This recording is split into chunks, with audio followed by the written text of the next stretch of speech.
The rain came down in sheets that Tuesday evening, the kind of aggressive downpour that turned suburban streets into quiet rivers of asphalt and reflection. Streetlights cut through the darkness like pale sentinels, their amber glow catching the rhythm of falling water. The neighborhood was called Crestview Hills, the kind of place where lawns were manicured to painful perfection, where property values were fiercely guarded, where the promise of safety felt almost tangible in the evening air. But safety, as General Marcus Webb knew, was often an illusion. The 2024 Mercedes-Benz S580 glided through the streets with mechanical precision, its tires handling the wet asphalt with confident grip, the kind of grip that came only from German engineering at its finest. Inside the cabin, the world felt removed from the rain, protected by reinforced glass and the subtle hum of a perfectly tuned engine. The interior smelled faintly of rich leather and cedarwood cologne. Not Marcus's cologne,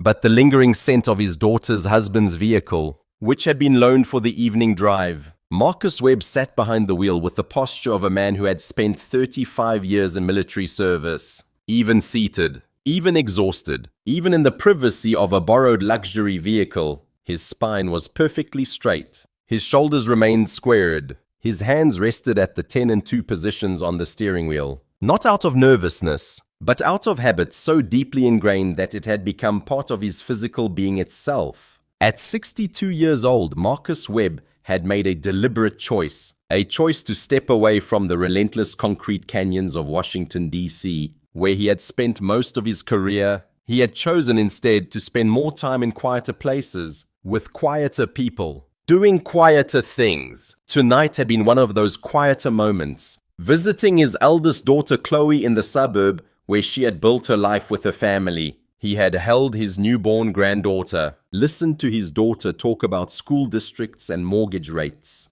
eaten his wife's attempt at a dinner recipe she had pulled from an online video. It had been exactly the kind of evening he needed. His mind was already moving forward to Monday morning, though. Monday held a Pentagon briefing on the Defense Authorization Bill, a presentation on global threat assessments, and a series of meetings about budget reallocation that would consume most of his day. As Deputy Chief of Staff for Operations, Marcus lived in a world of classified information, strategic planning, and decisions that affected national security in ways that the average person could never fully comprehend. His job was to think about contingencies that other people could not even imagine. His job was to prepare for scenarios that he hoped would never happen. But tonight he just wanted to get home to Alexandria, pour a measure of neat bourbon, and sleep. He signaled well in advance and took the sweeping right turn onto Oakwood Drive. He maintained exactly the posted speed limit of 25 miles per hour. The Mercedes responded with fluid grace. The rain pattered against the windshield in a steady rhythm. The wipers moved in mechanical synchronization.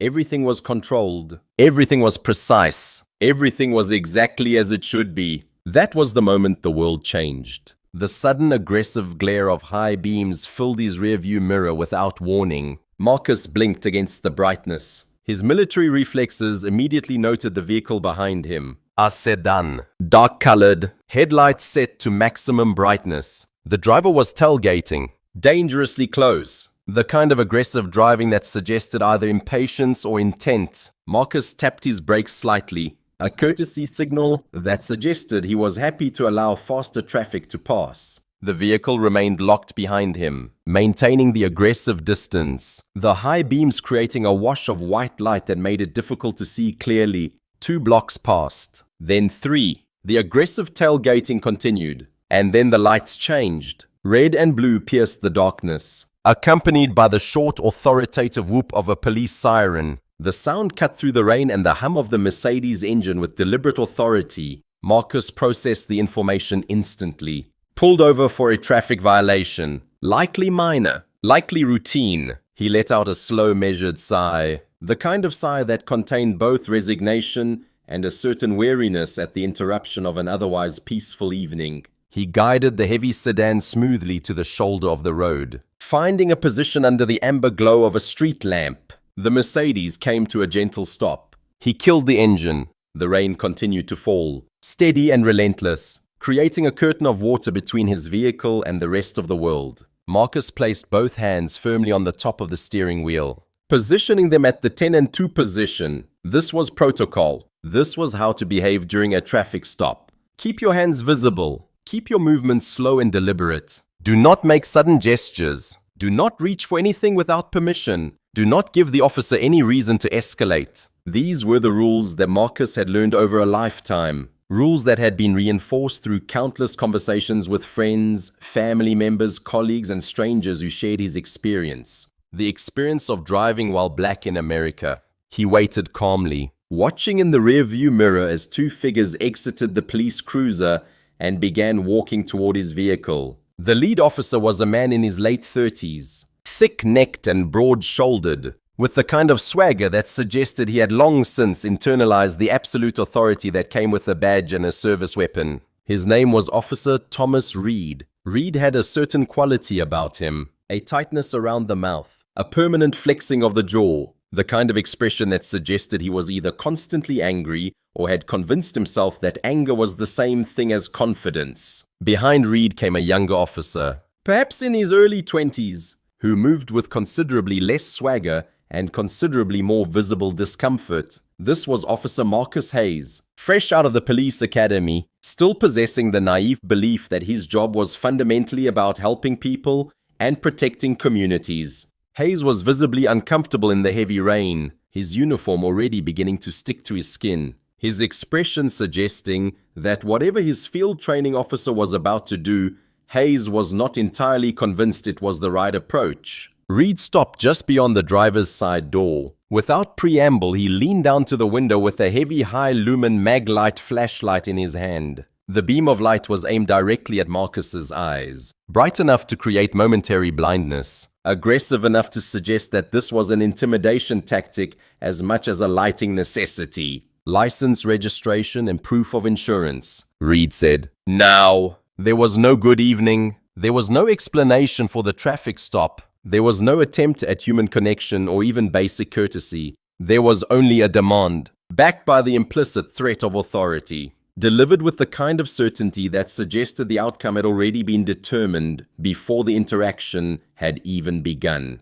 Marcus squinted against the blinding light, but kept his voice completely level, measured, and calm. His baritone voice was steady, trained through decades of military discipline to remain emotionless in situations of stress. "Good evening, officer," he said, his tone suggesting a respectful deference while maintaining a subtle thread of dignity. "My documents are in the glove compartment. I am going to reach over with my right hand to retrieve them. Is that acceptable?" It was a question phrased with military precision, asking permission before making a movement, showing respect for the officer's authority, while simultaneously establishing boundaries around reasonable behavior. It was the kind of politeness that Marcus had learned over a lifetime, a politeness that was sometimes appreciated and sometimes viewed as an act of defiance. Reed scoffed, leaning closer to the window. The smell of stale coffee and chewing tobacco radiated from him in waves, mixed with the rain and the particular scent of a man who had spent hours in a vehicle. "Just get the papers, buddy,"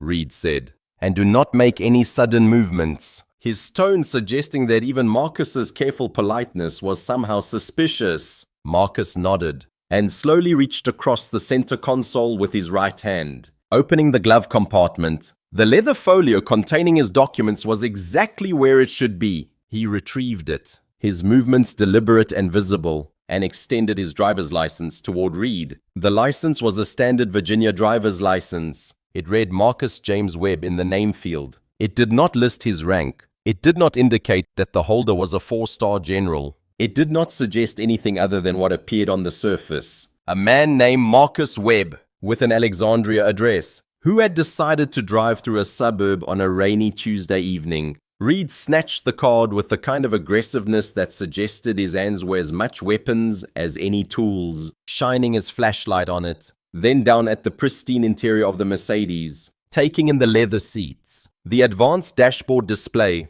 the obvious expense and care that had gone into the vehicle's maintenance. Finally, his eyes returned to Marcus's face, and a cynical, knowing smirk spread across the officer's features. It was the look of a man who had already made up his mind. "Quinn, huh?" Reed said, deliberately omitting any title of respect. deliberately mispronouncing the name. "This is a mighty expensive ride for a guy cruising through Crestview Hills at midnight." "Whose car is this, Quinn? You borrow this from a friend. You dealing out of it." "It is my vehicle, officer," Marcus replied, his eyes locked forward, maintaining a neutral expression. He did not bother to correct the mispronunciation of his name. He had learned long ago that corrections often made situations worse, not better. "I was visiting my daughter in the neighborhood. I'm on my way home to Alexandria." Reed's jaw tightened, and he began walking slowly around the Mercedes, his flashlight scanning the exterior of the vehicle as if searching for something. He returned to Marcus's window, his demeanor having shifted from merely hostile to actively aggressive. "You know what I saw?" Reed said, his voice dropping into a register that suggested false confidentiality. "Back there on Elm Street, I saw you drifting over the double yellow line, swerving, like maybe you have had a few drinks tonight. Where were you coming from before you visited this daughter? You out here doing some deliveries?" Moving products around. The accusations came rapid fire, each one more accusatory than the last, building a narrative of suspicion that had nothing to do with Marcus's actual behavior and everything to do with Reed's predetermined conclusions. Marcus had read the reports. He had consumed the statistics throughout his career. According to the Bureau of Justice Statistics, black drivers were significantly more likely to be pulled over than white drivers. Their vehicles were searched at nearly double the rate, and yet contraband was found far less often in those searches. He had spent his entire adult life defending a nation where these numbers existed, where the mathematics of inequality were built into the very infrastructure of law enforcement. He knew exactly how quickly a bruised ego with a badge could transform a routine traffic stop into something far more sinister.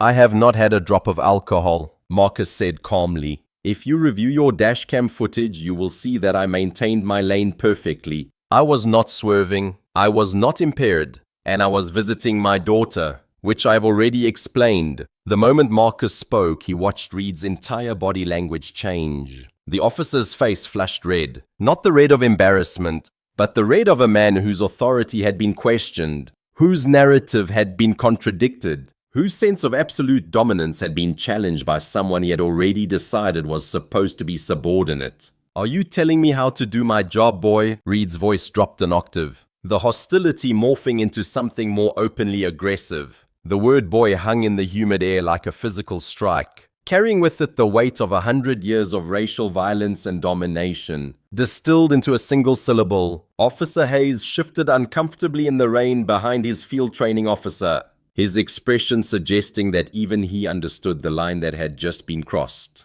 Marcus's jaw tightened, the only visible indication that the slur had registered, that it had struck something deeper than mere words. But his voice remained level, remained controlled, remained the voice of a man who had spent decades learning not to allow his emotions to override his judgment. "I'm simply stating facts," Marcus said. "I was not swerving, I was not impaired, and I have provided my identification. If there is a specific violation you believe I have committed, I would appreciate you explaining it." "Step out of the vehicle," Reed commanded, his hand moving toward his service weapon in that gesture that police officers used as naturally as breathing. An intimidation tactic, a reminder of the power differential, a subtle threat that existed beneath the surface of every interaction. Marcus did not immediately move. He looked at Reed, his military mind calculating variables, assessing threat levels, considering options. He knew the law. He knew his rights. He also knew that knowing the law and knowing how to survive an interaction with law enforcement were not always the same thing. "Officer," Marcus said carefully, "I have provided my identification. I have committed no traffic violation. Under what reasonable suspicion are you ordering me out of my vehicle? What specifically am I suspected of?" It was a question phrased in the language of constitutional law, a question that demonstrated knowledge of his rights. And it was precisely the kind of question that transformed a routine traffic stop into a confrontation, because it suggested that Marcus was unwilling to accept Reed's authority without question. Reed hit the roof of the Mercedes with the heavy end of his flashlight, a loud sharp crack that made Hayes jump and sent vibrations through the vehicle. The sudden violence of the gesture suggested that Reed was escalating rapidly from verbal aggression to physical intimidation. I said step out of the damn car, Reed snarled, his voice now filled with a barely contained rage. I have reasonable suspicion that you are operating this vehicle under the influence. Your refusal to comply is now interfering with the lawful investigation. Out. Now. Marcus unbuckled his seatbelt with slow, deliberate movements. He opened the door and stepped out into the pouring rain. The water immediately soaked through his charcoal slacks and his navy cashmere sweater, the temperature of the rain shocking against his skin. But he stood with the same perfect posture he had maintained while seated, his shoulders squared, his spine straight, his entire bearing suggesting a discipline that transcended the present moment. Even at 62 years old, Marcus was an imposing figure. He stood 6 feet 2 inches tall, with broad shoulders and the kind of bearing that suggested he had spent most of his life carrying responsibility. For a brief second, Reed took a half step back, visibly intimidated by the sheer physical presence of the man before him. But the badge on his chest seemed to reinflate Reed's sense of dominance almost immediately, the small piece of metal overcoming any momentary hesitation. Turn around. Hands on the roof, Reed ordered.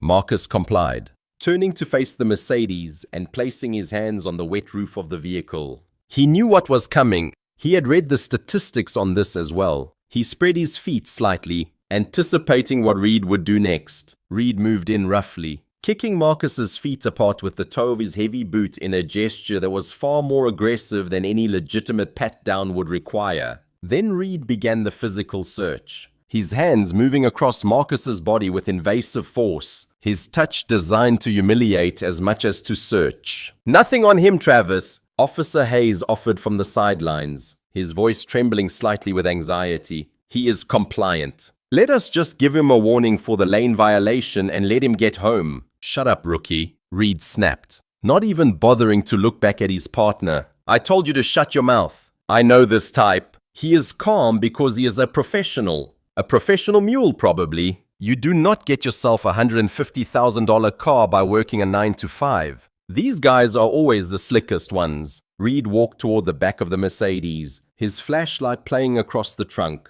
Pop the trunk, Reed commanded. Marcus turned his head slightly, rain running down his face. His mind was processing the situation, calculating where this was heading, understanding the trajectory of escalation that Reed seemed determined to follow. Number, Marcus said quietly. I do not consent to a search of my vehicle. You do not have probable cause, Officer Reed. It was the first time Marcus had used the man's name, reading it from the silver nameplate attached to his uniform. The use of the name was subtle, but it was also a statement. Marcus had been watching. Marcus had been paying attention. Marcus was not as powerless as Reed seemed to believe. Reed laughed, a harsh grating sound that echoed across the rain-soaked street. You smell that haze? I smell marijuana coming from this vehicle. That is probable cause right there. I do not smell anything, sir, Hayes said quietly. I do not care what you smell, Reed snapped. I am the senior officer, and I am telling you there is probable cause. Reed pulled a key from his pocket,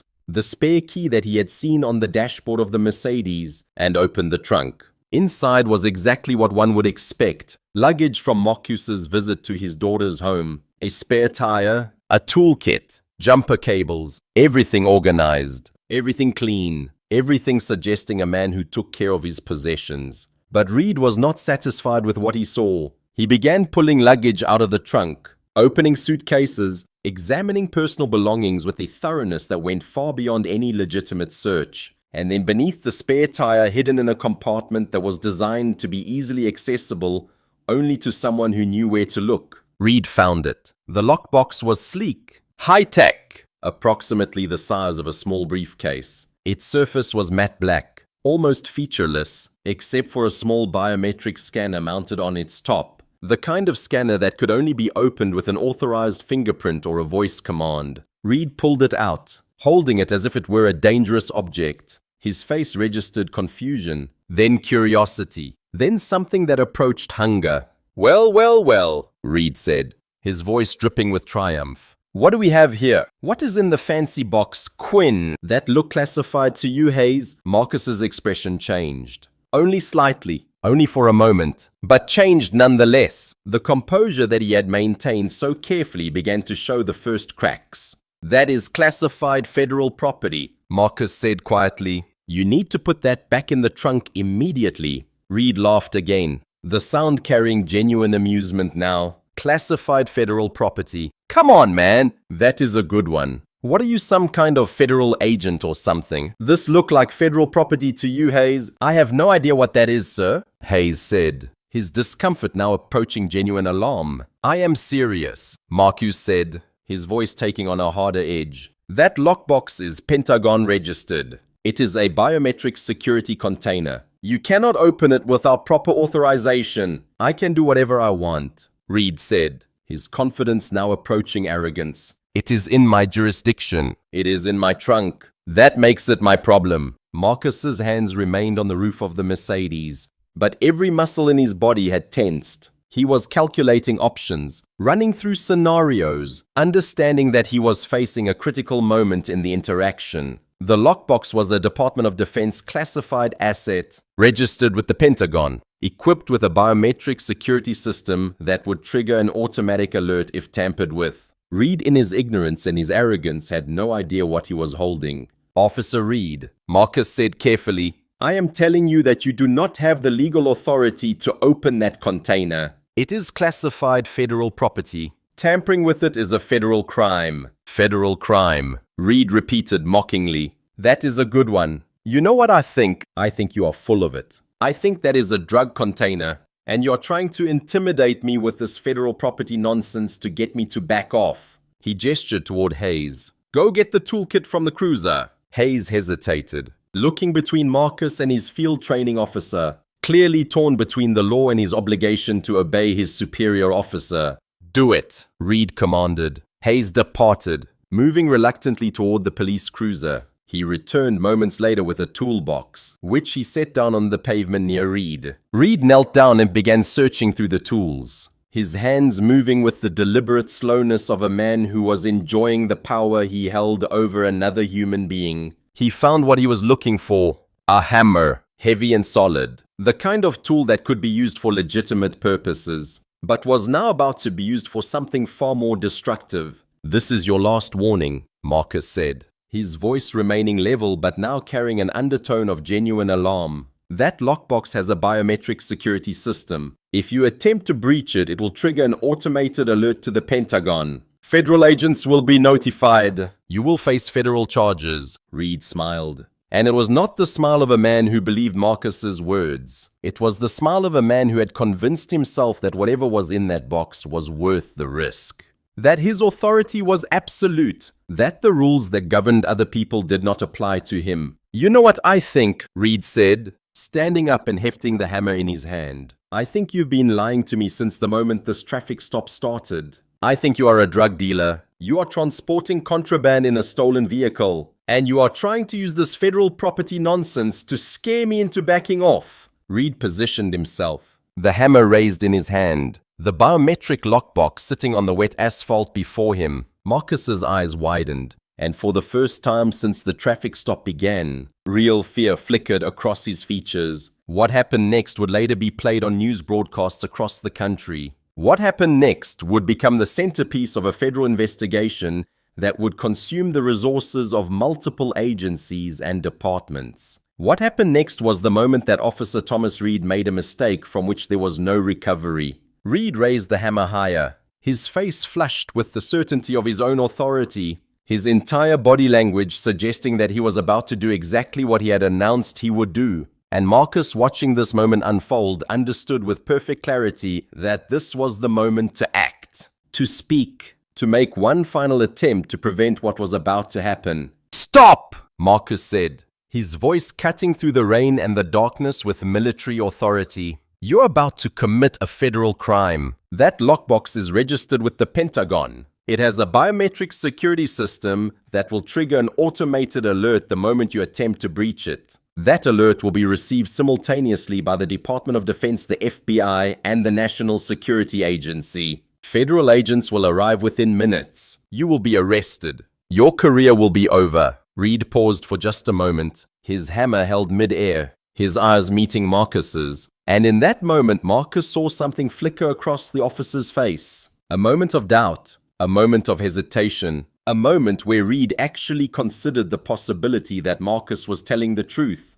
But then the moment passed. Reed's certainty returned. His arrogance reasserted itself, and his hand moved downward with deliberate force. The hammer connected with the biometric lockbox with a sound like thunder. The impact was devastating. The biometric scanner shattered. The protective casing cracked under the force. And simultaneously, in server rooms across the country, in secure facilities at the Pentagon, in federal offices with classified security systems, alerts activated silently but instantly. The automated security response built into the lockbox sent encrypted signals racing through secure networks. The Department of Defense was notified that one of its classified assets had been breached. Protocols that had been developed over decades of military security planning were activated. And Officer Thomas Reed in that single moment had no idea that he had just taken the first step toward the complete and total destruction of his life. Reed raised the hammer again, preparing to strike a second time. But Marcus spoke,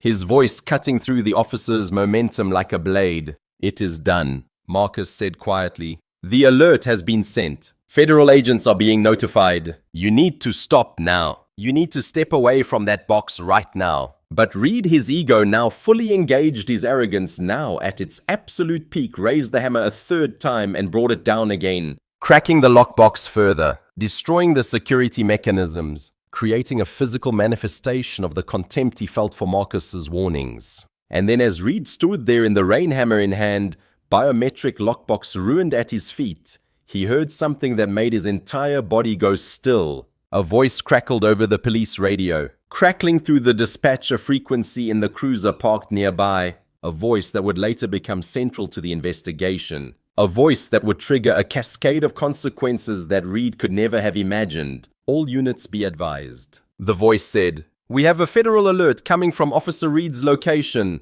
Pentagon security system activated. Department of Defense is being notified. FBI has been contacted. Proceed with caution." Reed's face went white. "What did you do?" he whispered, looking at Marcus with something approaching panic. "I told you," Marcus said quietly. "You just destroyed classified federal property. You assaulted a federal officer. And you did both of those things on a police dashcam recording." Reed looked back toward his cruiser, toward the dashboard camera that had been recording the entire interaction. Every word, every action, every moment of what had just happened. For a moment, Reed seemed to process the magnitude of what he had done. But his instinct, his survival mechanism, his deep-seated need to maintain control reasserted itself almost immediately. If he could arrest Marcus right now, if he could move forward with the traffic stop narrative, maybe he could control the story. Maybe he could convince people that whatever they found in that lockbox was evidence of drug trafficking, and that his decision to search it had been justified all along. "Marcus James Webb," Reed said, his voice now trembling slightly with barely suppressed panic. "You are under arrest." "For what?" Marcus asked, though he already knew what would come. "Resisting arrest, obstruction of a police officer, suspicious behavior in connection with controlled substances," Reed said, the words tumbling out as if they had been rehearsed. He pulled his service weapon from its holster, not in any threatening manner, but held at his side, a prop in the theater of authority that Reed was desperately trying to maintain. "I have not resisted anything," Marcus said calmly. "I have complied with every lawful order you have given. I have answered your questions. I have cooperated fully." "Turn around," Reed commanded. "Hands behind your back." Marcus, understanding that resistance at this point would only make matters worse, complied. He turned around, placed his hands behind his back, felt the cold steel of handcuffs being applied to his wrists.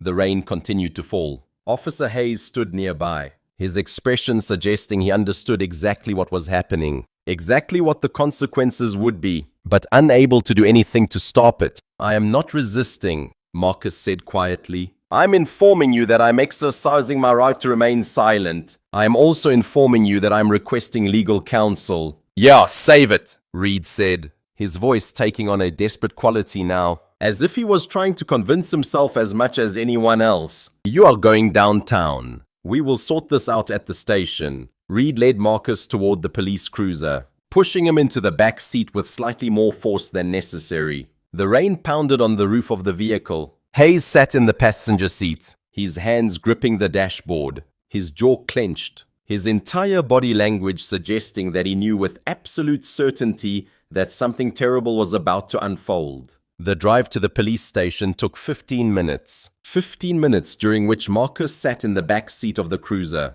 his hands handcuffed behind his back, his mind processing everything that had happened. He thought about his granddaughter, sleeping safely in her mother's house a few miles away. He thought about his wife, who would be notified of his arrest. He thought about Monday's Pentagon briefing, which he would now be unable to attend. And he thought about the biometric lockbox, about the automated alert that had been triggered the moment Reed's hammer struck it, about the cascade of notifications that were now racing through secure Pentagon channels, about the phone calls that were being made, about the protocols that were being activated. He thought about the dash cam, about the crystal clear recording of every word Reed had said, every slur Reed had used, every illegal search Reed had conducted, every moment of abuse that had been captured for posterity. And he understood with absolute certainty that what had happened on that rainy street in Crestview Hills was not the end of the story. It was only the beginning. The precinct was a brick building located 3 blocks from the city center,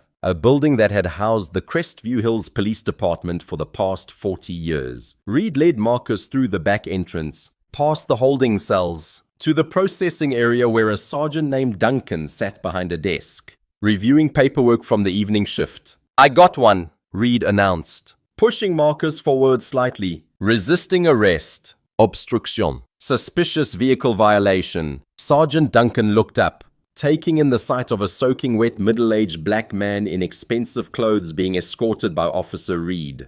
He looked tired. The kind of tired that came from too many night shifts and too many encounters with the uglier aspects of human nature. "What is his name?" Duncan asked, beginning the intake process. "Marcus," Reed said. "Marcus something." "Marcus James Webb," Marcus said quietly. "My address is 4127 North Fairfax Street, Alexandria, Virginia." Duncan was beginning to write this information down when his fingers stopped. His eyes moved from Marcus to Reed to the paperwork and back again, and then slowly his expression changed. He stood up from his desk and excused himself, walking toward the back office where Captain David Morrison, the precinct commander, was reviewing evening reports. What happened in that back office would later become a central point of federal investigation. What was said in that conversation would later be reconstructed through witness testimony. But the essential facts were these. Duncan had recognized something in Marcus's voice, something in his bearing, something in the way he had stated his name and address. Duncan had seen Marcus before. Though not at the precinct, Duncan had been at a Pentagon security briefing 3 years prior, had seen Marcus Webb present threat assessments to military commanders, had understood with perfect clarity that the man being held in handcuffs in his precinct was not a common criminal. Captain Morrison emerged from his office moments later, his face carefully arranged in an expression of professional calm, but his eyes carrying something that approached panic. He walked directly to Marcus, gestured for Reed to remove the handcuffs, and extended his hand. "General Webb," Morrison said quietly, "I am Captain David Morrison. On behalf of the Crestview Hills Police Department, I sincerely apologize." The moment Morrison said those words, the moment he used Marcus's rank, the moment he extended his hand in apology, Reed understood that his entire world had shifted on its axis. His face went pale. His hands began to tremble. He looked at Marcus, really looked at him,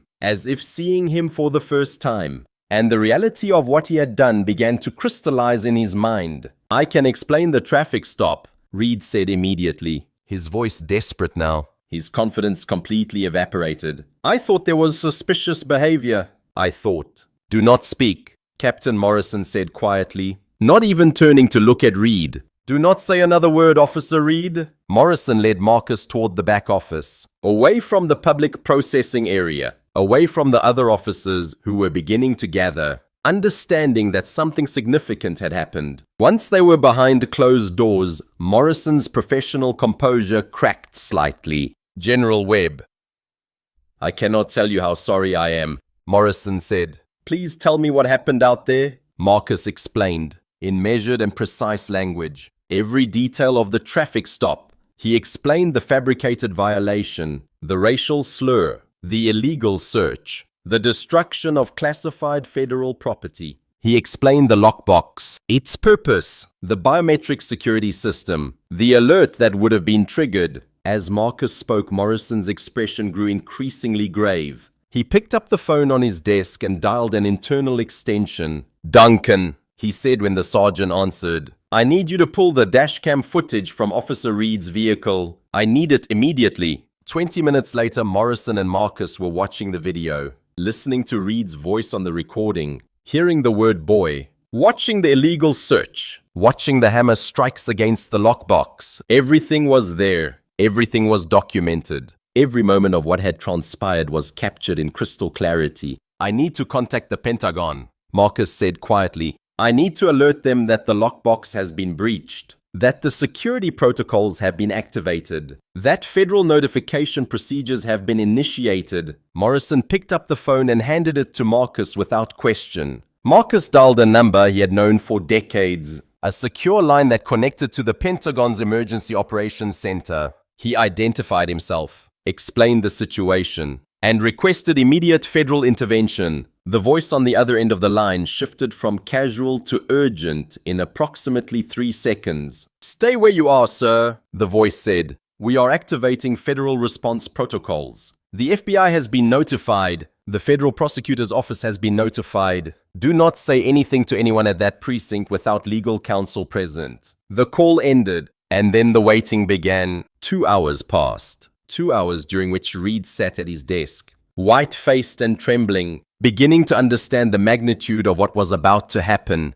2 hours during which the news began to filter through the precinct that something significant was happening, that federal authorities were being contacted, that a civilian had lodged a complaint against Reed, that the dashcam footage existed and would soon be reviewed by people far above the precinct commander's authority. And then at 2:47 in the morning, the first of the federal vehicles arrived. 2 black SUVs pulled into the precinct parking lot, their appearance sending a ripple of alarm through every officer present. The FBI had arrived. Special Agent Patricia Santos, who led the federal response team, entered the precinct with the kind of authority that came only from federal law enforcement. She was accompanied by 2 other agents, and by a lawyer from the Department of Justice, who represented the federal government's interest in the matter. "I need to speak with Officer Thomas Reed," Santos said to Captain Morrison. Reed was brought to an interview room, and everything he had ever heard about federal investigators, about their powers, about their ability to pursue cases with relentless efficiency was about to become very, very real. For the next 4 hours, Reed was questioned about his actions. He was asked about the fabricated traffic violation. He was asked about the use of the racial slur. He was asked about the illegal search. He was asked about the destruction of federal property. He was asked about his training, his understanding of constitutional law, his knowledge of civil rights protections. And with each question, with each recorded answer, with each moment of the interrogation, Reed was building a case against himself. By the time the sun began to rise on Wednesday morning, Special Agent Santos had enough evidence to proceed with federal charges. Officer Thomas Reed was arrested, read his Miranda rights, and placed in federal custody. His badge was removed. His service weapon was confiscated. His career, the thing he had built over the course of 15 years, the thing he had based his identity on, was over. The case moved with the kind of speed that only federal prosecution could manage. By Friday morning, a federal magistrate had reviewed the evidence and issued a decision. Reed would be denied bail. The reasoning was direct and uncompromising. A law enforcement officer who was willing to assault a military commander under color of law, who was willing to destroy classified federal property, who was willing to fabricate evidence and commit perjury in official reports, posed an inherent danger to the public and to the Republic itself. Reed exchanged his tailored police uniform for an oversized, scratchy orange jumpsuit. He was transferred to the federal detention facility in Alexandria, a place where the population did not extend him the courtesy of a brotherhood of law enforcement. He was alone in a way that he had never imagined possible. The case against Reed was, from a legal perspective, almost laughably straightforward. The dashcam footage was irrefutable. The audio was crystal clear. The biometric alert from the lockbox had created a perfect record of exactly when and where the federal property had been damaged. The federal prosecutor assigned to the case, Assistant U.S. Attorney Jennifer Chen, recognized immediately that this was not a case that would require months of litigation. 3 months after the arrest, the trial began at the Albert Foote Bryan United States Courthouse in Alexandria. The gallery was packed with journalists, civil rights advocates, military representatives, and observers from federal law enforcement agencies. The atmosphere was electric, charged with the understanding that this trial was about something larger than one officer and one traffic stop. The prosecution's case was methodical and devastating. They presented the dashcam footage in its entirety. They played the audio of Reed's words, including the racial slur, for the entire courtroom to hear. They called Officer Marcus Hayes to the stand, and Hayes, freed from the constraints of his partnership with Reed, provided testimony that painted a picture of a man who had acted out of prejudice and arrogance. The defense was, in a word, futile. Reed's attorney, a public defender named Robert Williamson, had attempted to construct a narrative in which Reed's actions were justified, in which the traffic stop was legitimate, in which the search of the vehicle was reasonable. But the dashcam footage made every aspect of this narrative impossible to sustain. The racial slur could not be explained. The fabricated violation could not be defended. The destruction of federal property could not be justified. And then on the second day of trial, the prosecution called their star witness, General Marcus Webb himself. Marcus entered the courtroom wearing his full dress uniform, the dark green fabric immaculate, his chest heavy with ribbons representing a lifetime of service and sacrifice. He had worn this uniform to countless military ceremonies, to diplomatic functions, to meetings with world leaders. He wore it now to a federal courthouse, to testify against the man who had assaulted him, to place on the record for history, to document exactly what had happened on that rainy Tuesday evening. The prosecutor walked him through his background, his service, his role in the military. She asked him to explain the lockbox, its purpose, its security systems, the protocols that were triggered when it was breached. She asked him about his understanding of constitutional law,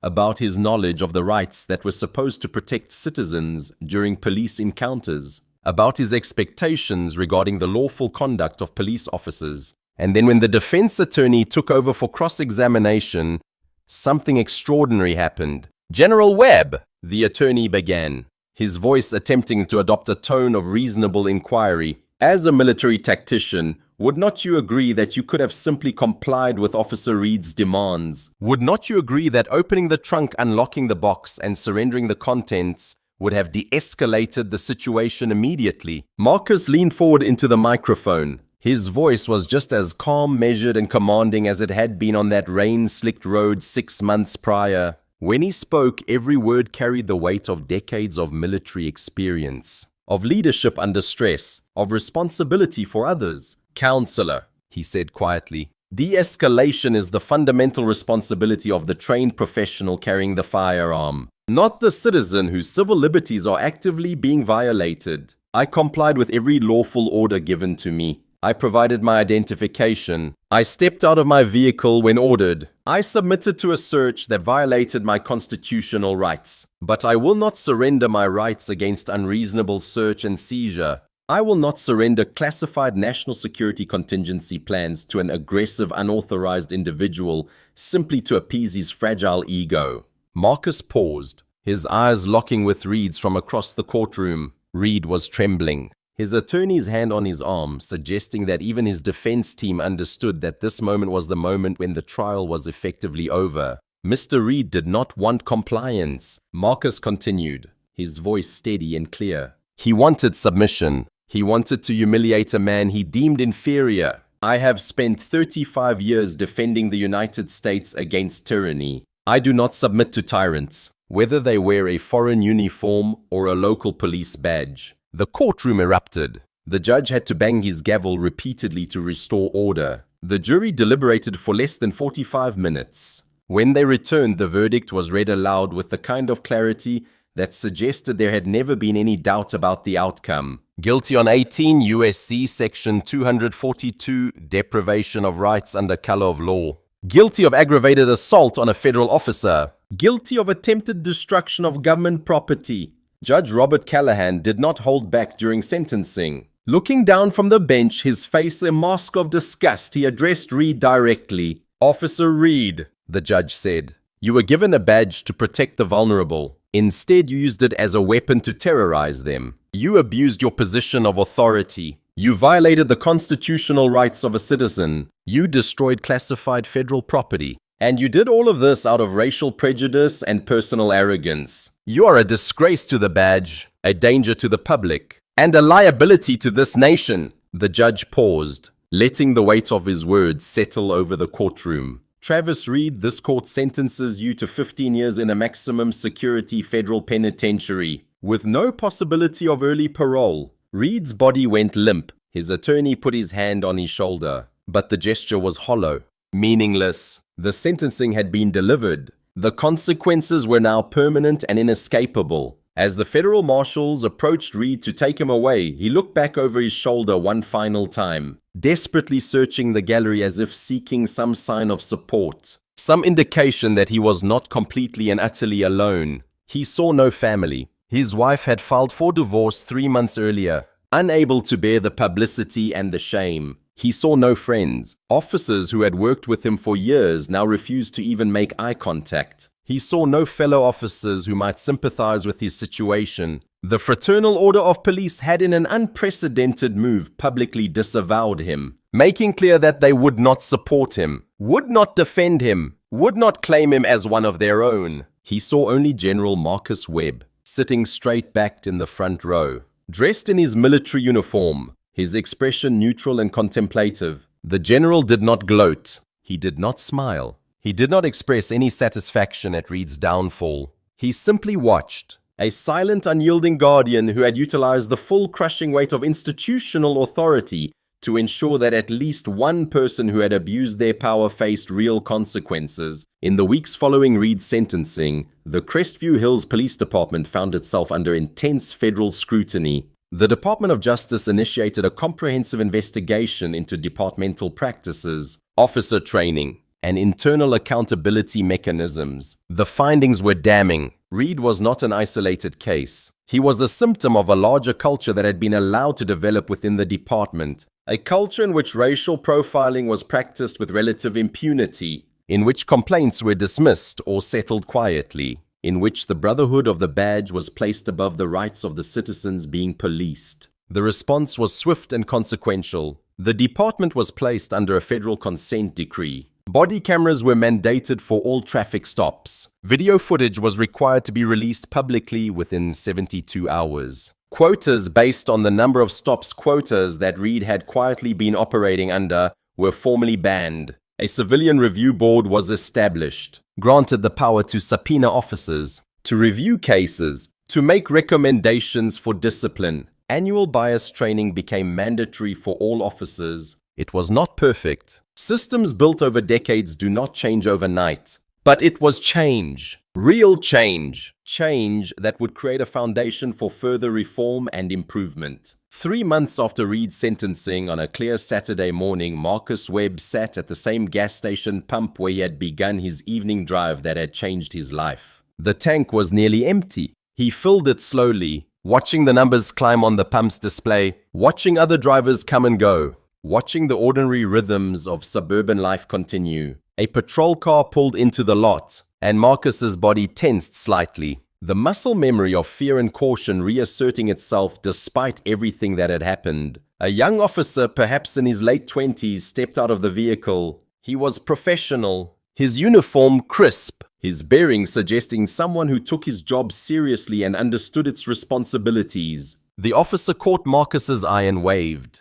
a casual gesture of acknowledgement. He did not approach. He did not question. He simply recognized another person and extended a basic courtesy. Then he paid for his gas and drove away. His presence a reminder that change was possible, that different kinds of policing were possible, that not every encounter would end in abuse. Marcus finished filling his tank and got back in his vehicle. He drove to his daughter's house, where Chloe was waiting with his granddaughter. The child had grown in the months since the incident, had learned to smile again, had learned that the world, while not entirely safe, was safer than it had been. "Grandpa," his granddaughter said, running into his arms. "Were you safe today?" Marcus held her, feeling the weight of a lifetime of struggle in that simple question, feeling the hopes and fears of every person who had ever felt unsafe in the presence of authority, feeling the responsibility of having fought to change at least one small piece of a much larger problem. "Yes, sweetheart," he said. "I was safe today, and I think things are getting safer." It was not a complete answer. It was not a promise that everything would be perfect, that racism in policing would be eliminated, that all officers would treat all citizens with equal respect and dignity. It was a recognition of something more modest, more honest, and in its way more meaningful. That when someone possessed power, when someone was willing to use that power, when someone refused to accept injustice in silence, change was possible. Marcus thought about the women who had approached him in the courthouse, who had thanked him for standing up to read, who had told him that his actions had given them courage, who had shared their own stories of police encounters that had left them traumatized and afraid. He thought about the young officers who were now being trained differently, who were learning that their role was to protect all members of the community, not to dominate and control those they viewed as threats. He thought about the letter he had received from Officer Marcus Hayes, the young rookie who had testified against his field training officer, who had made the decision to do what was right rather than what was easy. Hayes had left the Crestview Hills Police Department and joined a state investigative bureau dedicated to police accountability. His life was different now. His career was different, but he had found a path forward, a way to continue in law enforcement while maintaining his integrity. And he thought about Officer Thomas Reed, sitting in a federal prison cell, stripped of his badge, stripped of his authority, stripped of the illusion that the uniform made him above the law. The story of that rainy Tuesday evening in suburban Virginia spread across news networks, social media, and dinner table conversations across the country. It became a symbol, a focal point for conversations about police accountability, about racial justice, about the proper relationship between authority and those it serves. It became a reminder that power, no matter how absolute it appears, is not truly absolute when confronted with institutional checks and balances, when documented on video, when subjected to federal scrutiny. But perhaps more importantly, it became a story about resilience, about the refusal to be silenced, about the understanding that justice, while it does not always come quickly, can come when people are willing to demand it. Marcus Webb returned to his role as Deputy Chief of Staff for Operations. He continued to work at the Pentagon, continued to lead briefings on national security, continued to carry the responsibility of helping to defend a nation that, despite its flaws and its failures, possessed the capacity for self-correction, for accountability, for change. He never spoke about the incident publicly. He gave no interviews, wrote no op-eds, did not position himself as a spokesperson for police reform. He simply lived his life, knowing that his actions had created consequences, that those consequences had rippled outward in ways both seen and unseen, that the change that followed had benefited people whose names he would never know.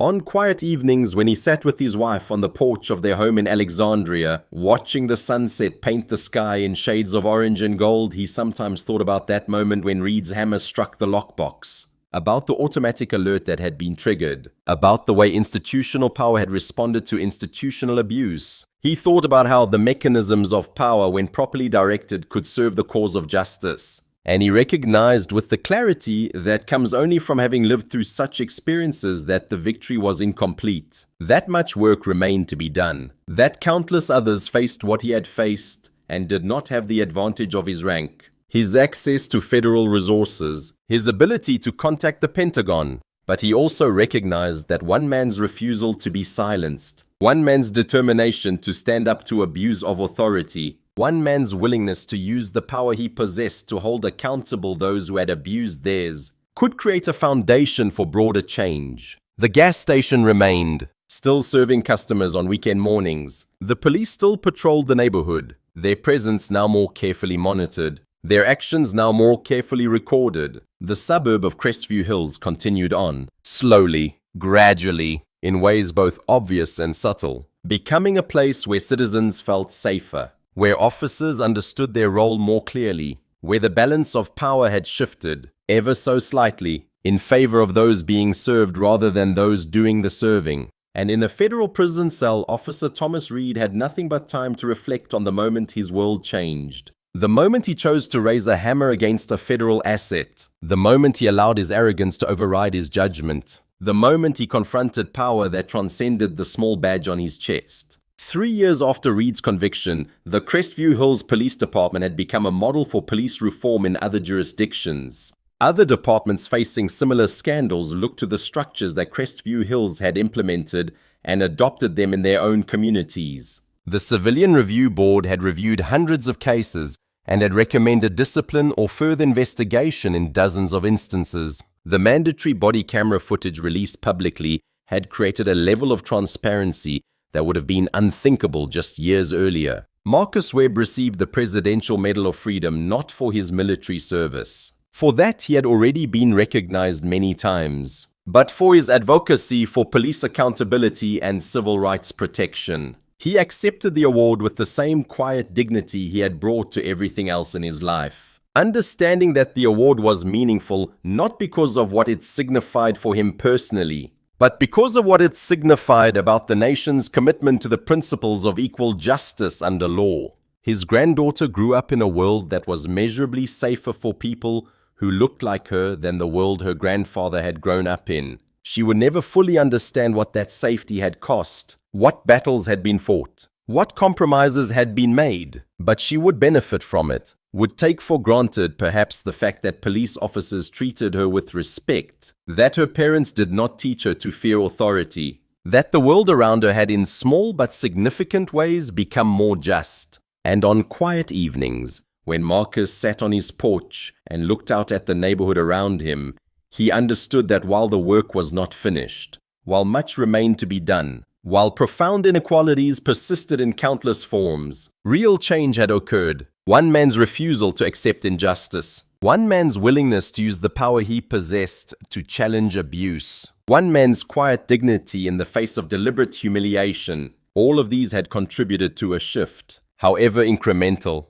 toward a more just world. That was not everything, but it was something. And sometimes something is enough to create the foundation for everything else that follows. If this story resonated with you, if it reminded you that justice is possible when we refuse to remain silent, when we hold power accountable, when we stand together for what is right, then please subscribe to our channel. Share this story with others. Because change comes not from individual moments of courage, but from the collective refusal of people to accept injustice as inevitable. Your voice matters. Your refusal to accept injustice matters. Together we can create the conditions for a more just, more equitable, more accountable world. Subscribe to our channel for more powerful real-life stories about ordinary people who refuse to accept extraordinary injustice.